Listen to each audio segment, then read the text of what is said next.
Hello students, हम सभी लोग ट्रांसफॉर्मेशन के अंतर्गत पिछली वीडियो में रिमूव टू के विषय में थोड़ा बहुत पढ़े थे। अब रिमूव टू में मैंने आपको उसमें एक ही नियम बताया था।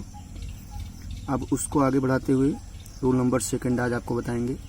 रूल नंबर फर्स्ट में आपको याद दिला दें कि मैंने यही बताया था, बहुत सिंपल सी बात मैंने उसमें डिस्कस किया था, बहुत सरल सा नियम था, जिसके अंतर्गत ये बताया गया था कि अगर वाक्य में एडवर्ब टू आता है और बाद में इन्फिनिटिव आता है और बीच में आपका ये जो एडवर्ब टू आता है, ये मैं TOO वाली टू की बात कर रहा हूँ।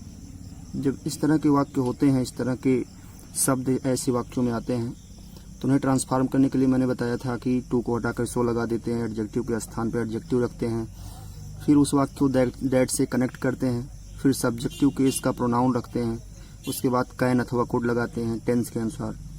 तो ये सब मैंने बता दिया था। आज रूल नंबर 2 में आपको मैं पढ़ाने वाला हूँ, रिमूव टू से ही संबंधित रूल नंबर 2 है। ये नियम क्या कहता है, ध्यान दीजिएगा। इसमें ये कहा गया है कि यदि टू के पश्चात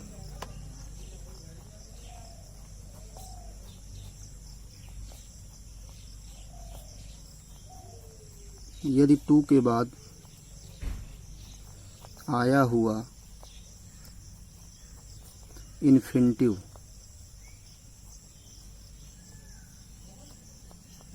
यदि TOO टू के बाद आया हुआ इन्फिनिटिव नेगेटिव हो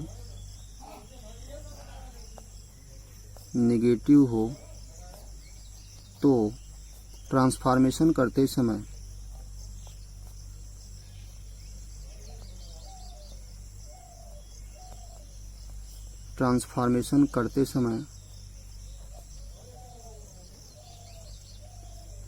यदि टू के बाद आया हुआ इन्फिनिटिव नेगेटिव हो तो ट्रांसफॉर्मेशन करते समय नॉट को हटा देते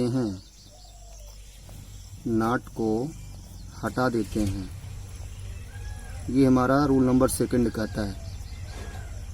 यदि टू के बाद आया हुआ इन्फिनिटिव नेगेटिव हो तो ट्रांसफॉर्मेशन करते समय नॉट को हटा देते हैं। मतलब ये कहना चाहता है, अगर स्ट्रक्चर के अनुसार समझाएं तो इसकी सीधी सीधी मीनिंग ये है कि हमारा सबसे पहले सब्जेक्ट होगा। ये मूल वाक्य की बात मैं कर रहा हूँ। सब्जेक्ट, फिर HV, फिर TOO, फिर हमारा एडजेक्टिव रहेगा, फिर हमारा नॉट प्लस इन्फिनिटिव, मतलब नॉट प्लस इन्फिनिटिव, यानी इन्फिनिटिव पहले जस्ट अगर नॉट आए तो इसको हम नेगेटिव इन्फिनिटिव बोलते हैं। क्या बोलते हैं? Negative infinitive. उसके बाद क्या आया हुआ हो, फिर प्लस हमारा OW। तो ऐसे इस तरह के स्ट्रक्चर वाले वाक्य को ट्रांसफॉर्मेशन करते समय हमको इस तरह के स्ट्रक्चर में चेंज कर देना होता है। जैसे बहुत सारी चीज़ें इसमें पिछली तरह से रहेंगी। जैसे यहाँ पे चूँकि रिमूव टू से ही संबंधित रूल है, तो सब्जेक्ट सबसे पहले, फिर इस HB को यहीं रखेंगे, फिर टू है तो टू को हटाकर सो लगाएंगे पिछली बार की तरह, फिर प्लस हमारा एडजेक्टिव है तो एडजेक्टिव रहेगा यहाँ पे सेम। उसके बाद हमारा क्या रहेगा, अब दैट से इस वाक्य को कनेक्ट करेंगे, दैट हो गया, फिर प्लस हमारा यहाँ पे सब्जेक्ट आ गया। कौन सा सब्जेक्ट? यही जो सब्जेक्ट पहले है। ये यहाँ पे नाउन में भी हो सकता था, प्रोनाउन में भी हो सकता था, लेकिन यहाँ पे जब सब्जेक्ट लिखेंगे वो वाला, तो हमेशा ये प्रोनाउन में ही रहेगा सब्जेक्ट। फिर उसके बाद हमारा क्या रहेगा, प्लस कैन अथवा कुड रहेगा। अब ये कैन और कुड कैसे रहेगा, ये डिपेंड करता है कि यह HB पास्ट में है या प्रेजेंट में है। प्रेजेंट में रहेगा तो कैन लगाइएगा, पास्ट में रहेगा तो क्या लगाइएगा, कुड लगाइएगा। उसके बाद हमारा क्या होता है, प्लस, फिर हमारा यहाँ पे V फर्स्ट, उसके बाद OW, जैसा कि मैंने बताया था। अब देखिए नॉट यहाँ आया था, नॉट का इस पूरे वाक्य में, इस पूरे स्ट्रक्चर में कहीं भी मेंशन नहीं किया गया नॉट, अर्थात नॉट को नियम के अनुसार क्या कर देते हैं, नॉट को हटा देते हैं।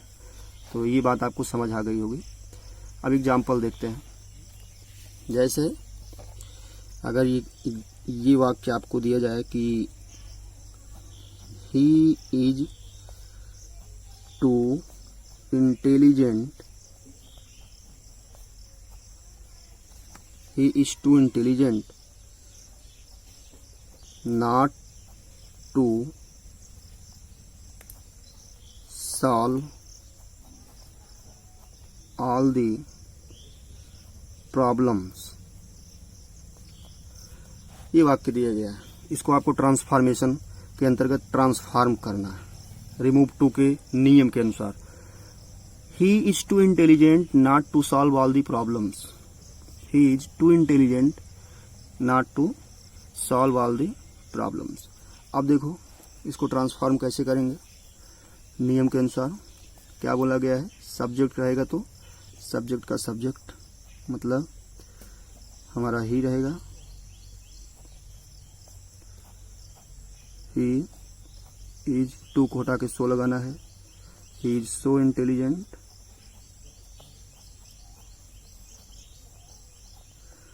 सारी चीजें सेम रहेंगी, बस नॉट को हटा देना है।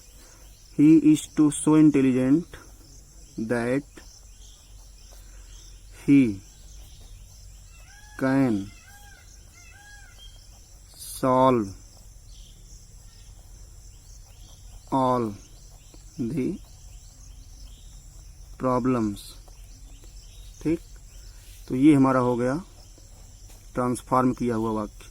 He is so intelligent, he is too intelligent not to solve all the problem. इसमें क्या अंतर किए, हम क्या चेंज किए, सभी चीजें पिछली तरह हैं, पिछली बार की तरह है, मात्र इस नॉट को यहाँ से हटा दिया गया, बाकी सारी चीजें सेम। तो इसका क्या बन जाएगा, ही is so intelligent that he can solve all the problems. अब देखो ये तो रूल नंबर 2 था ट्रांसफॉर्मेशन में रिमूव टू के अंतर्गत। अब रूल नंबर 3 आपको बताया जाएगा। इससे रिलेटेड वाक्य आपको सॉल्व करने के लिए होमवर्क के तौर पे दिया जाएगा। अब रूल नंबर 3 देखते हैं। रूल नंबर 3 में क्या कहा गया। रूल नंबर 3 क्या है, रिमूव टू के अंतर्गत जो रूल नंबर 3 है उसमें यह कहा गया है कि यदि वाक्य का कर्ता इट अथवा कोई निर्जीव हो तो उस वाक्य में आए हुए फार प्लस ऑब्जेक्टिव केस प्रोनाउन को फार हटाकर दैट के बाद सब्जेक्टिव केस प्रोनाउन में लिख देते हैं। मतलब अगर इस वाक्य का कर्ता कोई निर्जीव अथवा इट है तो उसके लिए क्या करते हैं, उसी वाक्य में आए हुए फार प्लस ऑब्जेक्टिव केस प्रोनाउन को फार हटाकर दैट के बाद सब्जेक्टिव केस के प्रोनाउन में लिख देते हैं। मतलब फार को हटा देना है और फिर इस ओसीपी को सब्जेक्टिव केस प्रोनाउन अर्थात एससीपी में चेंज कर देते हैं। जैसे एग्जाम्पल क्या है आपका, एग्जाम्पल के अंतर्गत अगर कहा जाए कि it was too hot for me to go out, it was too hot for me to go out. देखिए इस वाक्य का कर्ता इट है, इट से शुरुआत है। यहाँ पे इट के अलावा कोई निर्जीव सब्जेक्ट दूसरा भी हो सकता था। तो और आगे बताया गया यहाँ पे क्या है, फार प्लस ओसीपी, फार के बाद ऑब्जेक्टिव केस का प्रोनाउन आया हुआ हो। तो हमें क्या कर देना है, ये नियम में बताया गया है कि वाक्य की शुरुआत अगर इट अथवा किसी निर्जीव से होती है, निर्जीव सब्जेक्ट से, तो आगे जो आया हुआ फार प्लस ओसीपी है उसको हम फार हटा करके सब्जेक्ट के तौर पर इसी ओसीपी को एससीपी में बदल देते हैं। मतलब सब्जेक्टिव केस के प्रोनाउन में, मतलब मी है तो आई हो जाएगा। अब आगे जैसे क्या करना है, इसको सभी नियम पहले जैसे ही रहेंगे, थोड़ा सा चेंजिंग है, देख लेते हैं क्या करना है। हो जाएगा हमारा इट वाज, सब हमेशा की तरह टू को हटा के सो लगाना है। It was so hot that, for हटा देना था, हटा दिया गया। दैट के बाद हमको क्या बताया गया था, दैट के बाद एससीपी, मतलब ये ओसीपी है, ऑब्जेक्टिव के प्रोनाउन है ऑब्जेक्टिव केस का, तो सब्जेक्टिव केस में मतलब मी का क्या हो जाता है, I. It was so hot for me that आई।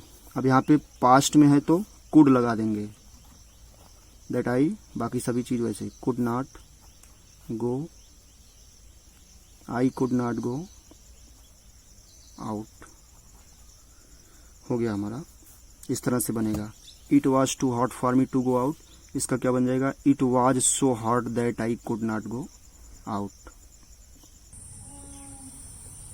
दोनों रूल्स से संबंधित एक एक एग्जाम्पल मैंने आप सभी को यहाँ पे दिया है। इन दोनों एग्जाम्पल्स को आप लोग ट्रांसफॉर्म करके कमेंट बॉक्स में सेंड करिए। Thank you.